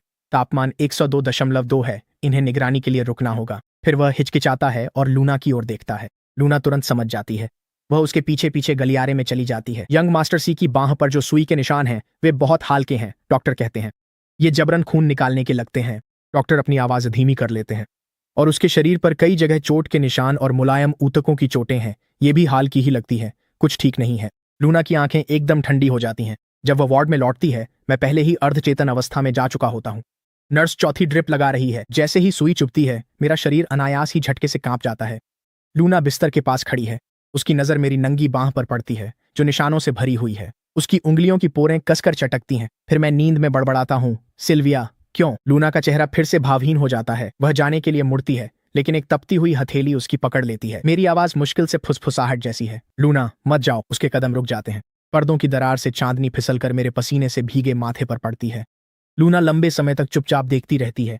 आखिरकार वह बिस्तर के पास वाली कुर्सी पर फिर से बैठ जाती है। जब मैं दोबारा आंखें खोलता हूँ, लूना वहीं है, पास और थोड़ी थकी हुई। मेरा गला सूखा और खुरदुरा है। मैं कुछ कहने ही वाला था कि लूना का चेहरा फिर से अपनी सामान्य ठंडक में लौट आता है। तुम्हारा बुखार उतर गया है। तभी मुझे लगा मैं अस्पताल में हूँ। पास ही गर्म पानी रखा है। मेरी आंखें भर आईं। पिछली बार जब मैं बीमार था, सिल्विया लियो के साथ व्यस्त थी। उसने मेरा हाल तक नहीं पूछा। धन्यवाद, मैं धीरे से कहता हूँ। लूना अपनी कफ बटन लगाने के बीच में रुक जाती है। जरूरत नहीं है। जब तक सगाई कायम है, तुम्हें स्वस्थ रखना मेरी जिम्मेदारी है। मैं हल्का सा मुस्कुराता हूँ। मैं उसके शब्दों और उसके व्यवहार के बीच के विरोधाभास को नहीं टोकता। लूना, मैंने सपना देखा कि सबने मुझे छोड़ दिया। वह मेरी ओर देखती है। क्या बुखार ने तुम्हारा दिमाग खराब कर दिया? ये कैसी बातें हैं? वो भी उसकी बात अधूरी रह जाती है, क्योंकि सपने में तुम आई थी, सिर्फ तुम। हवा एकदम ठहर सी जाती है। सिर्फ एक पल के लिए लूना के चेहरे के भावों में कुछ बदलता है, लेकिन वह उतनी ही जल्दी गायब भी हो जाता है। वह अपनी जैकेट उठाकर दरवाजे की ओर बढ़ती है, फिर हैंडल पकड़कर रुक जाती है। तुम्हारे हाथ पर ये चोटें कैसे आईं? मैं ऊपर देखता हूँ और फीकी सी मुस्कान देता हूँ। क्या तुम यकीन करोगी अगर मैं कहूँ कि सिल्विया ने जबरदस्ती मेरा खून लिया था लियो के लिए? लूना की पीठ एकदम तन जाती है। वार्ड में पूरी तरह सन्नाटा छा जाता है। मूर्ख, वह अचानक कहती है। मैं पलकें झपकाता हूँ। क्या? लूना एक एक शब्द दोहराती है। मैंने कहा कि तुम पूरी तरह से और बिल्कुल मूर्ख हो। किसी को अपना खून निकालने देना बिना लड़े, खुद को धकेलवाना और पलटकर जवाब न देना। वह ठंडी हंसी हंसकर मेरे हाथ के निशान छूती है। इसे क्या कहोगे? मेरी उंगलियां झुंझलाकर कांपी। मैं बहस करने लगा, पर उसने टोक दिया। लेट जाओ और ठीक से आराम करो। कंधे पर हाथ रखकर वह मुझे तकिए पर ऐसे दबाती है कि बहस की जगह नहीं बचती। उसकी हथेली गर्म है। वह एहसास अस्पताल के गाउन से भीतर तक पहुंचता है। मैं उसकी ओर देखता हूँ। उसकी आंखों में कुछ उथल पुथल है, जिसे मैं पूरी तरह समझ नहीं पाता। वह मुझे छोड़ देती है। वह मुड़ती है और अपनी जैकेट उठा लेती है। मैं इससे निपट लूंगी। दरवाजा धीरे से बंद हुआ, पर मेरा दिल तेजी से धड़क उठा। आधे घंटे बाद जियांग मुख्यालय के टॉप फ्लोर ऑफिस में लूना ने फाइलें मेज पर पटक दी। सब पक्का है? उसका सहायक ईथन अपने चश्मे को ठीक करता है। सिल्विया ने वाकई पिछले महीने मेडिकल इमरजेंसी का हवाला देकर सेंट्रल हॉस्पिटल से रोडियम नेगेटिव खून मंगवाया था। समय यंग मास्टर सी की बांह पर लगे इंजेक्शन के निशानों से बिल्कुल मेल खाता है। लूना की आंखें एक पल में ठंडी हो जाती हैं। ईथन आगे बोलता है, और भी है। एलेना, सेरेना और एवा हाल ही में घुड़सवारी क्लब के मैनेजर के साथ लगातार संपर्क में रही हैं। यंग मास्टर सी के गिरने से पहले सुरक्षा कैमरे में उनके लोगों को अस्तबल में फीड के साथ छेड़छाड़ करते हुए पकड़ा गया था। लूना की उंगलियों में पकड़ी कलम 2 टुकड़ों में टूट जाती है। फोन पर नोटिफिकेशन आता है। शेवारिस ने पूर्व प्रेमी से बदला लेने हेतु जियांग उत्तराधिकारी को बहकाया। संलग्न फोटो में जेवियर और लूना को भोज में एक दूसरे को देखते हुए संकेतात्मक रूप से दिखाया गया है। लूना हंसकर पीआर को कॉल करती है। 3 बातें। पहली, खबर छापने वालों पर केस करो। दूसरी, प्रेस कॉन्फ्रेंस बुलाओ। तीसरी, जो कहा था सब जारी कर दो। दोपहर तक जिंगबई में हलचल मच गई और लूना प्रेस कॉन्फ्रेंस में दिखी। पत्रकार मेरे साथ उसके रिश्ते पर अटकलें लगाते हैं। लूना की आवाज शांत पर दृढ़ है। मेरे निजी मामले किसी और के लिए मायने नहीं रखते। जियांग ग्रुप आधिकारिक तौर पर दस्तावेज जारी करता है। लियो की जाली शैक्षणिक प्रमाण पत्रों की मूल प्रतियां, बैंक ट्रांसफर रिकॉर्ड जो दिखाते हैं कि उसने व्यक्तिगत लाभ के लिए शीय परिवार से पैसे निकाले, और यहां तक कि सिल्विया के साथ लियो की निजी गाली ग्लॉज की रिकॉर्डिंग भी। जनता की राय तुरंत पलट जाती है। मैं अस्पताल के बिस्तर पर पीठ टिकाकर लेट जाता हूं और अपने फोन पर नोटिफिकेशन की बांट देखता हूं। होठों पर हल्की सी मुस्कान है। वार्ड का दरवाजा खुलता है। लूना अंदर आती है और मेरी गोद में एक और मोटी फाइल डाल देती है। चुपचाप धक्के खाते रहना। शीय परिवार का युवा मालिक कब से इतना कमजोर हो गया? मैं फाइल खोलता हूं। अंदर लियो के खिलाफ और भी ज्यादा विस्तार से सबूत हैं। एक पूर्व प्रेमिका के साथ आपत्तिजनक तस्वीरें और भारी जुए के कर्ज का दस्तावेजी प्रमाण। मैं ऊपर देखता हूं। मेरी आंखों में शरारत की एक चमक झलकती है। क्या जियांग ग्रुप की सीईओ मुझे बदला लेना सिखा रही है? लूना मुझे नीचे देखती है। क्या तुम सीखोगे? मैं हंसता हूं और अपना फोन उठा लेता हूं। मैं गुमनाम रूप से सबसे गंभीर सबूत हर बड़े प्लेटफॉर्म पर पोस्ट कर देता हूं। 1 घंटे से भी कम समय में टॉप ट्रेंडिंग टॉपिक है, लियो जो को एलीट सोसाइटी से बाहर होना चाहिए। लिन परिवार के बोर्डरूम में सिल्विया एक टैबलेट जमीन पर पटक देती है। वो गंदा जेवियर, उसने लियो को फंसाने की हिम्मत कैसे की? एलेना ट्रेंडिंग टॉपिक्स को देखकर भौहें चढ़ा लेती है। ये सबूत नकली नहीं लगते। इसके पहले कि वह बात पूरी कर सके, सिल्विया उसका कॉलर पकड़ लेती है। चुप रहो, लियो को फंसाया जा रहा है। ये जेवियर और लूना की मिली भगत है। एवा बोल पड़ती है। ऐसा लगता है कि लूना वेस्टर्न डिस्ट्रिक्ट में एक जमीन का टुकड़ा खरीदने की योजना बना रही है। तीनों एक दूसरे की ओर देखते हैं। वे तुरंत एक दूसरे को समझ जाते हैं। सेरेना अपने चश्मे को ऊपर सरकाती है। चूंकि वे गंदा खेलना चाहते हैं तो हमें भी वैसा ही करने के लिए दोषी न ठहराएं। उस रात लिन, यी, सॉन्ग और अन परिवार जियांग ग्रुप से नाता तोड़ लेते हैं। खबर है कि ये चारों बैंकों संग लूना का कैश फ्रीज करा रहे हैं। जब मुझे पता चला, लूना स्टडी में कॉल पर थी। कॉफी लेकर अंदर जाने पर सुना कि वह टीम को हर हाल में यूरोपीय बॉन्ड बेचकर पूंजी वापस लाने का निर्देश दे रही है। जब स्क्रीन काली हो जाती है, कमरे में भयानक सन्नाटा छा जाता है। मैं उसके सामने कॉफी रख देती हूँ। क्या जियांग ग्रुप को सी परिवार की मदद चाहिए? लूना मेरी ओर देखती है। तुम्हारा मदद करने का तरीका क्या है? मैं शांति से बोली, मेरे नाम 3 खदानें हैं, ये तुरंत बिक सकती हैं। लूना अचानक हंस दी। इसका मतलब समझती हो? उसकी नजरें चाकू की तरह मेरी आंखों में चुभीं। मैं अपनी भौं ऊपर उठा देती हूँ। मेरी उंगली का सिरा हल्के से कॉफी कप के किनारे पर थपथपाता है। इसका क्या मतलब है? लूना धीरे धीरे और सोच समझकर बोलती है। इसका मतलब है कि आज से सी परिवार और जियांग परिवार पूरी तरह से एक दूसरे से बंध जाएंगे। अगर बात सिर्फ सिल्विया के पीछे जाने की है तो इतनी दूर जाने की कोई जरूरत नहीं है।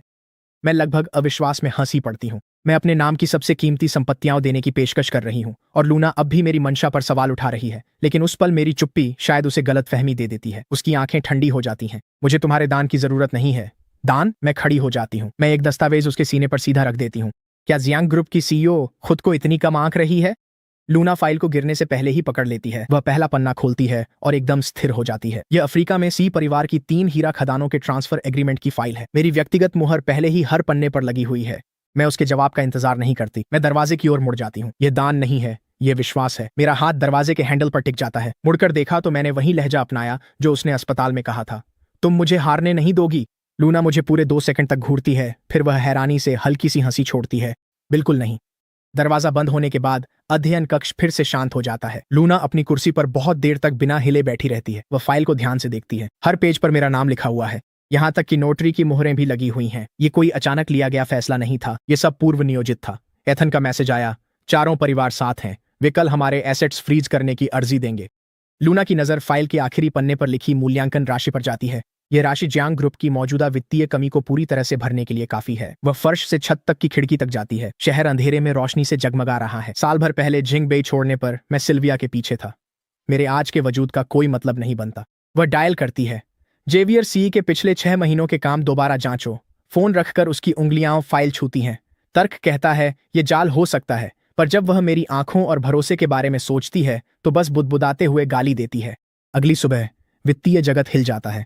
ठीक उसी समय जब चारों परिवार और उनके बैंक जियांग ग्रुप की संपत्तियां फ्रीज करने के लिए कदम उठाते हैं, एक अनाम वित्तीय समूह जियांग ग्रुप में 5 अरब की पूंजी निवेश की घोषणा करता है, जो सीधे सी ग्रुप के चैनलों के माध्यम से भेजा जाता है। जैसे ही यह खबर फैलती है, सिल्विया बोर्डरूम में फट पड़ती है। पता करो जेवियर और लूना असल में क्या कर रहे हैं। इसी दौरान मैं जियांग ग्रुप के प्रेसिडेंट के ऑफिस में पूरी तरह से आराम से बैठा हूं और आज सुबह की वित्तीय खबरें देख रहा हूं। लूना दरवाजा खोलती है और अंदर आती है। उसके पीछे असिस्टेंट्स की एक टीम फाइलें लिए हुए हैं। तो संतुष्ट हो? मैं अपना फोन लहराता हूं। कमाल है सीईओ जियांग, आपने 4 परिवारों की घेराबंदी को एक ही दिन में मजाक बना दिया। असिस्टेंट्स इशारा समझकर बाहर चले जाते हैं। लूना मेरे पास आती है और अचानक आगे झुक जाती है। दोनों हाथ मेरी कुर्सी के दोनों ओर रख देती हैं। क्यों? वे खाने तो तुम्हारी माँ की छोड़ी हुई विरासत हैं। मैं थोड़ा सा सिर पीछे झुकाता हूं, क्योंकि मुझे विश्वास है कि तुम उन्हें कहीं ज्यादा कीमती बना दोगी। लूना की पुतलियां हल्की सी सिकुड़ जाती हैं। इसी वक्त ऑफिस का दरवाजा जोर से खुलता है। सिल्विया गुस्से में अंदर आती है और हमें दोनों को देखकर ठिठक जाती है। लूना, इसका मतलब क्या है? मैं महसूस कर सकता हूं कि लूना का शरीर तन गया है। मैं हल्के से हंसता हूं और उसे धीरे से पीछे कर देता हूं। मैं अपने कपड़े ठीक करता हूं। मिस लिन, बिना दस्तक अंदर आना आपकी आदत है। सिल्विया गुस्से में है। जेवियर, क्या तुम्हें लगता है उसे तुम्हारी परवाह है? लूना तुम्हारा इस्तेमाल कर रही है। लूना शांति से सीधी खड़ी हो गई। क्या आप यहां सिर्फ यह कहने आई हैं? सिल्विया ठंडी हंसी हंसती है। तुम्हें लगता है कि ये राउंड जीतने से सब खत्म हो गया? असली खेल तो अभी शुरू भी नहीं हुआ है। वो मुड़ती है और पीछे से दरवाजा जोर से बंद कर देती है। ऑफिस में फिर से सन्नाटा छा जाता है। मैं देखता हूं कि लूना की नजरें अब भी मेरे चेहरे से नहीं हटी हैं। क्या क्या सीईओ जियांग सिल्विया की बातों से प्रभावित हो गए हैं? अचानक लूना हाथ बढ़ाती है। उसका अंगूठा मेरे होंठ के कोने को छूता है। बेहतर होगा कि मैं ये ना जान पाऊं कि तुम कोई खेल खेल रहे हो। मैं उसकी कलाई पकड़ लेता हूं। लूना, एक ज्वारी को कभी भी बीच रास्ते से पीछे नहीं हटना चाहिए। मैं उसके उंगली के सिरे को हल्के से काटता हूं और मैं कभी पीछे नहीं हटता। उस रात लूना एक निजी अपार्टमेंट में जाती है। उसके हाथ में एक ताज़ा आई हुई रिपोर्ट है। पिछले 6 महीनों में मैंने सिल्विया से लगभग सारा संपर्क तोड़ दिया है। इसके बजाय मैंने बार बार लोगों को लूना का पता लगाने के लिए भेजा है। सबसे अजीब बात यह है कि 3 महीने पहले मैंने अचानक सिल्विया द्वारा दिए गए हर तोहफे को बेच दिया। हर एक पैसा एक गुमनाम फंड में चला गया। लूना खिड़की के पास खड़ी है, गहरी सोच में डूबी हुई। उसे बार बार ऐसा महसूस होता है कि कोई अहम कड़ी उससे छूट रही है। फिर उसका फोन चमक उठता है। मेरा भेजा हुआ एक संदेश, कल एक नीलामी गाला है, मेरे साथ चलो। लूना उस संदेश को घूरती रहती है। उसके होंठों के कोने अनजाने में ही हल्के से मुस्कुरा उठते हैं, लेकिन वह खुद को संभालती है और फिर से शांत हो जाती है। वह जवाब में एक शब्द टाइप करती है, ठीक है। फिर वह जांच रिपोर्ट को श्रेडर में डाल देती है। मेरे इरादे चाहे जो भी हों, वह उनकी तह तक पहुंचेगी, लेकिन उससे पहले उसके सामने का शीशा उसकी वह छोटी सी मुस्कान दिखाता है जिसे वह पूरी तरह छुपा नहीं पाती। मैं अभी अभी जियांग ग्रुप की बिल्डिंग से बाहर निकला हूं, सिर झुकाए माइनिंग ट्रांसफर की पुष्टि देख रहा हूं, तभी किसी ने मेरे कलाई को जोर से पकड़ लिया। मैं ऊपर देखता हूं। लियो का चेहरा ठीक मेरे सामने है। यंग मास्टर जेड, मुझे पता है कि मुझसे गलती हुई है। लियो की आवाज कांप रही है। वह जानबूझकर अपनी आवाज ऊंची करता है ताकि राहगीर सुन सकें। मुझे मिस लिन का पीछा नहीं करना चाहिए था। शी परिवार के एहसानों के बाद वह घुटनों पर गिर गया। कृपया मुझ पर दया करें और छोड़ दें। भीड़ जमा हो गई। मैं ठंडी नजरों से लियो का यह नाटक देखता हूं। वह सिसकता है, मेरे अंक मैंने अपनी मेहनत से कमाए हैं। आप अपनी ताकत और दौलत का इस्तेमाल हम जैसे लोगों को, जिनके पास कुछ नहीं है, डराने के लिए नहीं कर सकते। मैं हल्की तीखी हंसी छोड़ता हूं। लियो, तुम वाकई गरीब हो। मैं अपनी नजरें धीरे धीरे उसके सिर से पांव तक के डिजाइनर कपड़ों पर फेरता हूं। बस उस तरह नहीं जैसा तुम सोचते हो। तुम्हारा दिमाग ही दिवालिया है। भीड़ में एक लहर सी हंसी गूंज उठती है। कई तेज नजर वाले ऑफिस कर्मचारी तुरंत उसके कपड़ों को पहचान लेते हैं। क्या वह नया चैनल प्री फॉल कलेक्शन नहीं है? मैंने इसे पिछले हफ्ते एक मैगजीन में देखा था। और वह घड़ी, वह कार्टियर बैलन ब्लू सीरीज है ना? वह बैग हार्मेस बर्किन है। लियो के चेहरे का रंग उड़ जाता है। वह घबराकर अपनी घड़ी छुपाने की कोशिश करता है और गलती से अपना बैग गिरा देता है। उसका सामान फुटपाथ पर बिखर जाता है। सब कुछ टॉप ब्रांड्स का है।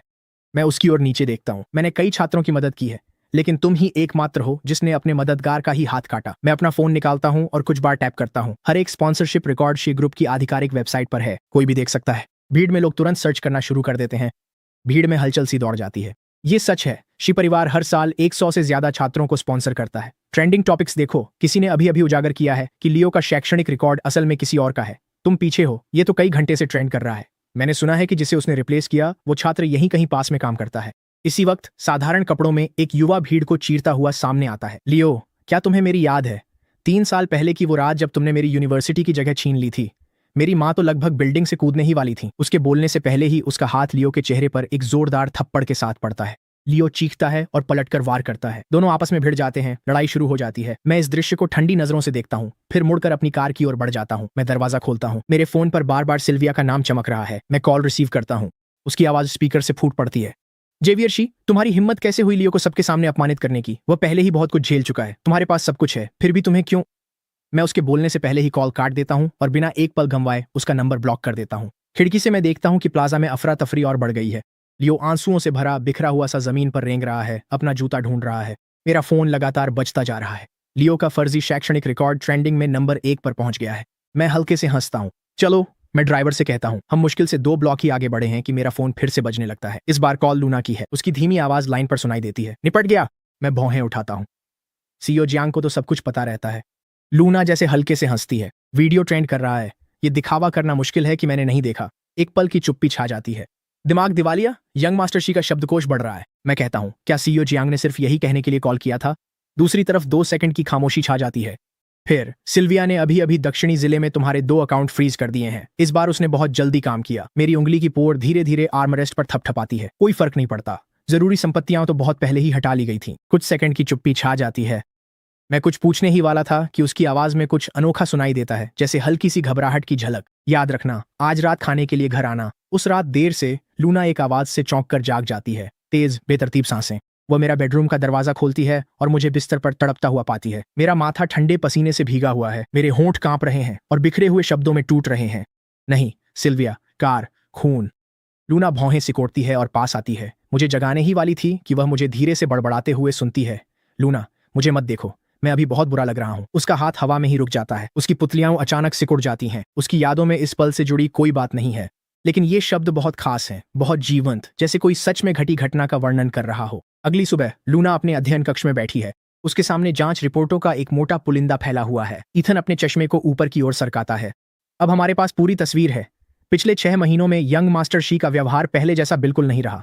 सबसे अजीब बात यह है कि सिल्विया की झूठी मौत होने से एक दिन पहले ही उन्होंने सिल्विया में की गई अपनी सारी निवेश राशि निकाल ली थी।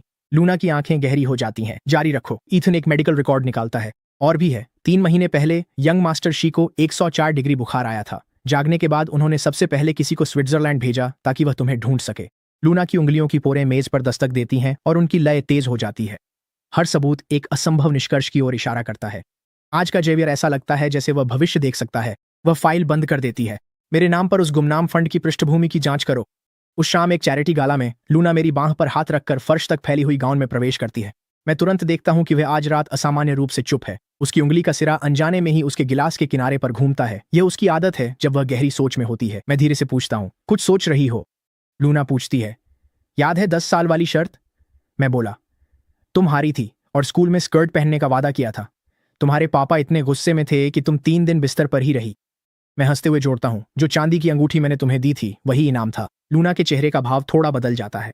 फिर वह पूछती है, पता है मैं विदेश क्यों गई? साल भर पहले मैंने कहा था कि मैं तुम्हें देखना नहीं चाहती, पर तुम इसलिए गई क्योंकि मेरे शब्द अटक गए। लूना की आंखें तलवार सी तेज हो गईं। उसने गिलास नीचे रख दिया। उसकी आवाज इतनी धीमी हो जाती है कि सिर्फ मैं ही सुन सकता हूं। जेवियर शी, मैंने कभी किसी को नहीं बताया कि मैं असल में क्यों गई थी। तुम असल में हो कौन? छत पर रात की हवा में फूलों की खुशबू घुली हुई है। पुनर्जन्म के बाद पहली बार मैं सच में अस्थिर महसूस करता हूं। लूना छाया में खड़ी है। चांदनी उसकी आधे चेहरे पर ही पड़ रही है। वह काफी गंभीर दिख रही है। मैं गहरी सांस लेकर पूछता हूं, क्या तुम मानोगी कि मैं एक बार मर चुका हूं? फिर मैं उसे सब बता देता हूं। धोखा, पीड़ा, मौत, सब कुछ। जब मैं उस हादसे वाली रात तक पहुंचता हूं तो मेरी आवाज अनजाने में ही कांपने लगती है। वे चारों सड़क के दूसरी तरफ खड़े होकर मुझे खून बहते हुए देखते रहे। लूना का चेहरा हैरानी से बदलकर गंभीर हो गया। मेरे लाश लेने आने की बात सुनकर उसने मुट्ठियां इतनी जोर से भींच लीं और हम दोनों के बीच गहरा सन्नाटा छा गया। लूना की आवाज ठंडी है, तो तुमने मुझे गिल्ट में चुना। मेरा शव उठाते देख तुमने तय किया कि हर्जाना भरना है। मैं ऊपर देखता हूं। नहीं, मैं सच में। लूना मेरी बात बीच में ही काट देती है। बस, मुझे सोचने की जरूरत है कि हमारे बीच यह क्या है। वह मुड़कर निकल जाती है। अभी मुझे मत ढूंढना। और मैं छत पर अकेला रह गया। मुझे पहले ही इसका अंदाजा होना चाहिए था। लूना जैसी गर्वीली इंसान, वह कैसे उस भावना को स्वीकार कर सकती थी जिसकी शुरुआत अपराध बोध से हुई हो। हॉल के अंदर से हंसी की आवाज बाहर आ रही है। सिल्विया की आत्ममुग्ध आवाज सबके बीच गूंजती है। लगता है सीईओ जियांग और छोटे मालिक के बीच अनबन हो गई है। मैं अपनी आंख के कोने से नमी पहुंचता हूं और अपनी कमर सीधी करता हूं। जैसे ही मैं जाने ही वाला था, मेरा फोन बजता है। आपके नाम पर जो 3 खनन संपत्तियां थीं, वे वापस कर दी गई हैं। फिर एक अनजान नंबर से। अब हमारा हिसाब बराबर है। मेरे कदम रुक जाते हैं। इसका क्या मतलब है? पैसे का हिसाब हो गया। अब अगला कदम हमारे बीच का हिसाब चुकता करना है। लूना के निजी वाइन सेलर में वह पहले ही मैकालेन की आधी बोतल खत्म कर चुकी है और उसके गले में अब भी कड़वाहट है। लूना बिना किसी को लक्ष्य बनाए गाली देती है। यह उसके पिछले जन्म के जेवियर के लिए है या खुद के लिए जो फिर से उसी जाल में फंस गई, वह नहीं जानती। जब गिलास फिर से खाली हो जाता है, वह हल्के से मुस्कुरा देती है। कैसी विडंबना है। इस जीवन में उसने चुपचाप मुझे देखने की सोची थी, इस इंतजार में कि शायद मैं मुड़कर उसे देखूं। अब मैं मुड़ गया हूं, उस जीवन के अपराध बोध में जो उसने कभी जिया ही नहीं। लूना जियांग, तुम सच में बिल्कुल भी नहीं बदली हो। वह सिर पीछे झुकाती है और आखिरी गिलास भी खाली कर देती है। गिलास जोर से मार्बल काउंटर से टकराता है, फिर एक ठंडा हाथ उसकी कलाई को पकड़ लेता है। मैं उसके पीछे खड़ा हूं। मुझे नहीं पता मैं यहां कब आया। मेरे पैरों में जूते नहीं है, मेरे नंगे पैर बर्फ जैसे ठंडे फर्श पर दबे हुए हैं। तुम अंदर कैसे आ गए? उसकी आवाज इतनी भारी है, पहचानी नहीं जाती। मैं एक चाबी उठाकर हल्का हिलाता हूं। शर्त में जीती थी। लूना को अचानक याद आया, वह अतिरिक्त चाबी वापस नहीं ली थी। उसने चेहरा दूसरी ओर घुमा लिया। क्या मुझे बेवकूफ बनते देखने आए हो? मैं उसके हाथ से सीधा गिलास लेता हूं और उसे पीछे झुकाकर जो भी बचा है पी जाता हूं। शराब की जलन मुझे तड़पा देती है, लेकिन मैं फिर भी कहता हूं, मैं यहां तुम्हें बताने आया हूं कि मैंने सिल्विया को इसलिए नहीं छोड़ा क्योंकि उसने मुझे धोखा दिया था, और मैंने तुम्हें अपराध बोध में आकर नहीं चुना। मेरी उंगली उसकी भौं पर पुराने निशान को छूती है, वही जो हमने एक दूसरे को 15 साल की उम्र में दिया था। क्योंकि इस बार मैं साफ साफ देख सकता हूं कि किसे इसका हक है। वाइन सेलर में पूरी तरह सन्नाटा छा जाता है। बस दो लोगों की सांसों की हल्की आवाज सुनाई देती है। लूना का गला हिलता है। वह मुझे दूर धकेलना चाहती है, लेकिन उसकी उंगलियां बंद हो जाती हैं, मेरी कलाई को पकड़ लेती हैं। उसकी आवाज धीमी है, जेवियर, क्या तुम्हें पता है मैं तुम्हारे जन्मदिन के भोज में क्यों नहीं आई थी? मैं सिर हिलाता हूं। उसकी आवाज अब भी धीमी रहती है, क्योंकि उस साल जब तुम 22 साल के थे, मैंने तुम्हें सिल्विया की ओर जाते देखा और मैंने खुद से कहा, अगर यही तुम्हारी चाहत है, अगर इससे तुम्हें खुशी मिलती है, तो मैं बिना किसी पछतावे के तुम्हें जाने दूंगी। मेरी आंखों से आंसू अचानक गिर पड़ते हैं, वे उसके हाथ की पशत पर गिरते हैं। लूना ऐसे चौंकती है जैसे उसे जलन हुई हो, और वह झटके से खड़ी हो जाती है, लेकिन मैं उसकी जैकेट का किनारा पकड़ लेता हूं। लूना, अगर इस जीवन में भी मैंने सिल्विया को ही चुना होता तो तुम क्या करती? उसका जबड़ा इतनी जोर से भींचा हुआ है कि कांप रहा है। काफी देर बाद वह दांत भींचकर शब्द निकालती है, मैं देखती रहती जब तक तुम दोबारा मेरे सामने मरते नहीं। उसके शब्द हमारे बीच की आखिरी दीवार गिरा देते हैं। लूना मेरा हाथ पकड़ सीढ़ियों की ओर भागती है। मेरा हाथ उसके हाथ से छूटने लगता है। मुझे छोड़ दो, चुप रहो। वह बेडरूम का दरवाजा लात मार खोलती है। उसका मुझे बिस्तर पर लिटाना बहुत कोमल है। तुम्हारे पैर से खून निकल रहा है। लगा कि वाइन सेलर में कांच पर पैर पड़ी डीडीएच गया था। लूना जाकर तुरंत घुटनों के बल बैठ गई। वह चिमटी से मेरे पैर में फंसे कांच के टुकड़े एक एक करके निकालती है। जब अल्कोहल वाला स्वैब घाव को छूता है तो मैं सिहर उठता हूं। सही हुआ तुम्हारे साथ, वह बुदबुदाई, पर उसके हाथ कोमल थे। पट्टी बांधकर लूना जाने लगी तो मैंने उसे बाहों में भर लिया। मेरे पुनर्जन्म के दिन ही मैंने स्विट्जरलैंड का टिकट ले लिया था। लूना पूरी तरह से स्थिर हो जाती है। मैं बोलता ही रहता हूं। मैं पूरे दिन एयरपोर्ट पर इंतजार करता रहा। फ्लाइट बार बार लेट होती रही और आखिरकार मौसम की वजह से रद्द हो गई, और मैंने सोचा मैं तुम्हारे लौटने का इंतजार करूंगा। इस बार चाहे कुछ भी हो जाए, मैं तुम्हें थामे रहूंगा। चांदनी पर्दे से छनकर कमरे में आ रही है। लूना धीरे धीरे मुड़ती है और अपने हाथों से मेरा चेहरा थाम लेती है। जेवियर, क्या तुम्हें डर नहीं है कि हम फिर से उसी जगह पहुंच जाएंगे? मैं झुककर उसके होंठों के कोने पर अपने होंठ रख देता हूं। तो फिर हम अगली बार भी एक दूसरे को ढूंढ लेंगे। ये चुंबन हल्का है, पर इससे लूना की आखिरी दीवार टूट जाती है। जब हम अलग हुए तो पाया कि हमारी उंगलियां जुड़ी हैं। याद नहीं ये कब हुआ। भोर की हल्की रोशनी में मैं लूना को बाहों में लिए जागता हूं। वह गहरी नींद में है। उसकी भौहों के बीच की सिलवट आखिरकार शांत हो गई है। मैं चुपचाप अपनी उंगली से उसके चेहरे के तीखे किनारे से लेकर उसकी नाक के गर्वीले पुल तक का निशान बनाता हूं। मेरा फोन बजता है। एक समाचार अलर्ट। लिन ग्रुप पर वित्तीय धोखाधड़ी का संदेह। शेयर की कीमत 50% गिर गई। लिन ग्रुप के बोर्ड रूम में सिल्विया एक टैबलेट दीवार पर फेंक देती है। धोखाधड़ी की रिपोर्ट किसने लीक की? कौन? सीएफओ सावधानी से अपना मुंह खोलता है। मिस लिन, ऑडिट रिपोर्ट में पुष्टि हुई है कि 8 अरब की राशि का कोई हिसाब नहीं है। सिल्विया उसे टाई से पकड़ लेती है। चुप रहो, मैं तुम्हें समस्याएं हल करने के लिए पैसे देती हूं, पैदा करने के लिए नहीं। वह लीगल टीम की ओर मुड़ती है। जांग ग्रुप पर तुरंत मानहानि का मुकदमा करो। लीगल हेड अपनी भौंक से पसीना पोंछता है। लूना द्वारा जारी की गई सबूतों की श्रृंखला बहुत ही पूरी है। इसमें हमारे बैंक के साथ हुई गुप्त बातचीत की रिकॉर्डिंग भी शामिल है। सिल्विया एकदम शांत हो जाती है। वह उसे छोड़ देती है और धीरे धीरे फर्श से छत तक की खिड़की की ओर चलती है। बाहर जिंगबाई का सबसे समृद्ध वित्तीय जिला है। अच्छा, वह धीरे से कहती है। बहुत अच्छा। वह ठंडी हंसी हंसती है। वह एक नंबर डायल करती है। एलेना, प्लान भी सक्रिय करो। जियांग ग्रुप की सबसे ऊपरी मंजिल पर मैं लूना की डेस्क के सहारे टिका हुआ हूँ। डेटा की एक लाइन पर टैप कर रहा हूँ। उन्होंने रातों रात अपनी सारी विदेशी संपत्तियां बेच दी हैं। लगता है वे सब कुछ दांव पर लगा रहे हैं। लूना बिना ऊपर देखे दस्तावेजों पर हस्ताक्षर करती रहती है। लिन और जियांग दोनों परिवारों ने आज सुबह हमारे साथ 3 संयुक्त परियोजनाएं समाप्त कर दी। मैं हल्के से हंसता हूँ। एवा तो और भी निर्दयी है। वह हमारी पूरी चिप अनुसंधान और विकास टीम को लुभाने की कोशिश कर रही है। लूना ऊपर देखती है। उसकी आंखें चमकती हैं। उसकी चिंता मत करो। टीम के हर सदस्य ने महीनों पहले नॉन कम्पीट साइन किया था। एवा को 2 अरब का जुर्माना भरना होगा। मैं आगे झुककर उसकी भौहों की सिलवटें मिटा देता हूँ। सीईओ जियांग रात भर जागने के बाद काफी आकर्षक लगती है। लूना मेरा हाथ पकड़ लेती है। यंग मास्टर सी, ये एक ऑफिस है। मेरे होंठों पर हल्की सी मुस्कान आ जाती है। तो इससे पहले कि वह शब्द पूरा हो, एथन दस्तक देता है और अंदर आता है। सीईओ जियांग, सिल्विया और चारों परिवार हमारी क्लीन एनर्जी डिवीजन को शॉर्ट सेल कर रहे हैं। लूना और मैं एक दूसरे की ओर देखते हैं। हम दोनों एक ही पल में मुस्कुरा उठते हैं। आने वाले हफ्ते में व्यापार जगत एक सांस रोक देने वाली जंग को अनफोल्ड होते हुए देखता है। सिल्विया जियांग ग्रुप के शेयर की कीमत गिराने के लिए अपने हर एहसान का इस्तेमाल करती है। लूना इस गिरावट का फायदा उठाकर छूट पर शेयर वापस खरीदती है। एलेना की टीम नॉन कम्पीट पेनल्टी से लड़ते हुए पैसे गंवा रही है। सेरेना उत्पाद की गुणवत्ता को लेकर अफवाहें फैलाती है। मैं जवाब में फैक्ट्री फ्लोर की लाइव स्ट्रीम करता हूँ। एवा की हालत सबसे खराब है। जिस ब्लॉकचेन प्रोजेक्ट में उसने निवेश किया था वह एक घोटाला साबित होता है और वह रातों रात सबकी हंसी का पात्र बन जाती है। उसी दिन एथन मुख्य कार्यालय में तेजी से दाखिल होता है। मिस्टर जेड, सीईओ जियांग, बड़ी खबर, सिल्विया ने लिन परिवार की पुश्तैनी संपत्ति को गिरवी रख दिया है। मैं लूना की जैकेट ठीक करने में व्यस्त हूँ। मेरी उंगलियां रुक जाती हैं। क्या वह पागल हो गई है? लूना मेरा हाथ पकड़ लेती है। उसके पास अब कोई रास्ता नहीं बचा है। लिन ग्रुप के अंदर सब कुछ अराजकता में है। सिल्विया ने अपना खुद का ऑफिस तहस नहस कर दिया है। बैंक, वे लोन का नवीनीकरण क्यों नहीं कर रहे? सचिव कांपती आवाज में जवाब देती है। लूना ने केंद्रीय बैंक को हस्तक्षेप करने और निगरानी करने के लिए मना लिया है। सिल्विया जड़ हो जाती है। चाबी उठाकर वह दौड़ती है, पर पार्किंग में रिपोर्टर जमा है। सिल्विया जल्द कार में बैठ जाती है। वह देखती है कि लियो पहले से ही पैसेंजर सीट पर बैठा है। उसकी आंखें लाल हैं। सिल्विया, मेरे पास इसे पलटने का एक तरीका है।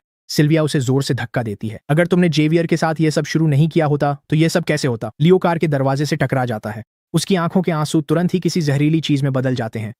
उस रात देर से मैं अकेले ही अपार्टमेंट लौटता हूँ। मैंने अभी अभी गाड़ी पार्क की ही थी कि पीछे से तेज कदमों की आवाज सुनाई देती है। मैं मुड़ भी नहीं पाता कि मेरे मुंह और नाक पर बेहोशी की दवा में भीगा कपड़ा दबा दिया जाता है। संघर्ष के दौरान मुझे लियो का विकृत चेहरा एक झलक में दिखाई देता है। अब तुम्हें अपना कर्ज चुकाना है, छोटे मालिक। सब कुछ अंधेरा होने से ठीक पहले मेरा हाथ मेरी जेब में रखे फोन तक पहुंच जाता है। लूना एक मीटिंग में है। अचानक उसका फोन वाइब्रेट करता है। स्क्रीन पर लोकेशन पिंग और लाल निशान दिखता है। SOS सक्रिय हुआ। बॉस के मेज पर मुक्का मारते ही सब हैरान रह गए। अभी गाड़ी निकालो। परित्यक्त रासायनिक संयंत्र में तेज दुर्गंध फैली हुई है। मैं एक जंग लगे लोहे की कुर्सी से बंधा हूँ। लियो को घूर रहा हूँ, जो पूरी तरह से बेकाबू हो चुका है। मेरी आवाज अस्वाभाविक रूप से शांत है। तुम इससे बच नहीं पाओगे। चुप रहो। लियो अपना हाथ उठाता है। उसके नाखून मेरे चेहरे पर 3 लकीरें खींचते हुए खून निकाल देते हैं। जब लूना यहाँ पहुंचेगी, मैं चाहता हूँ कि तुम दोनों मर चुके हो। मेरे पीछे 5 आदमी विस्फोटक लगा रहे हैं। उनमें से एक बेचैनी से हिलता है। मिस्टर लियो, क्या हमें सिर्फ इन्हें अगवा नहीं करना था? लियो अपने बैग से नोटों की मोटी गड्डी निकालता है और जमीन पर फेंक देता है।